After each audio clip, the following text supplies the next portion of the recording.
खेळातून सांघिक भावना निर्माण होईल. मुख्याध्यापक मिलिंद वानखेडे यांचे मनोगत. रामटेक.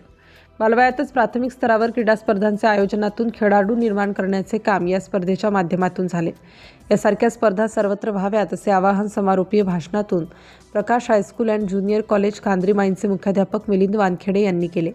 प्रकाश हायस्कूल व ज्युनियर कॉलेज कांद्रीमाईन येथे आयोजित शालेय स्तरीय क्रीडा स्पर्धांचे समारोपीय कार्यक्रम प्रकाश हायस्कूल व ज्युनियर कॉलेजच्या मैदानावर आज दिनांक 17 रोजी अत्यंत उत्साहात करण्यात आले. कार्यक्रमाच्या अध्यक्षस्थानी मुख्याध्यापक मिलिंद वानखेडे तर प्रमुख पाहुणे म्हणून ग्रामपंचायत सदस्य श्रुती कुंबरे, वंदना भलावी, समाजसेवक राष्ट्रपाल खोब्रागडे, निलेश भागडकर, प्रशांत जांभूळकर, चित्रा मोहिते, मनोहर वांढरे, जीवतोडे मॅडम उपस्थित होते. प्रथम बिरसा मुंडा यांच्या प्रतिमेचे पूजन करण्यात आले. तदनंतर पाहुण्यांच्या हस्ते क्रीडा ज्योत प्रज्वलित करून क्रीडा महोत्सवाचे उद्घाटन करण्यात आले. विद्यार्थ्यांचा शारीरिक, मानसिक व बौद्धिक क्षमता वाढविण्याकरिता क्रीडा उत्सव झालाच पाहिजे असे आवाहन मान्यवरांनी केले.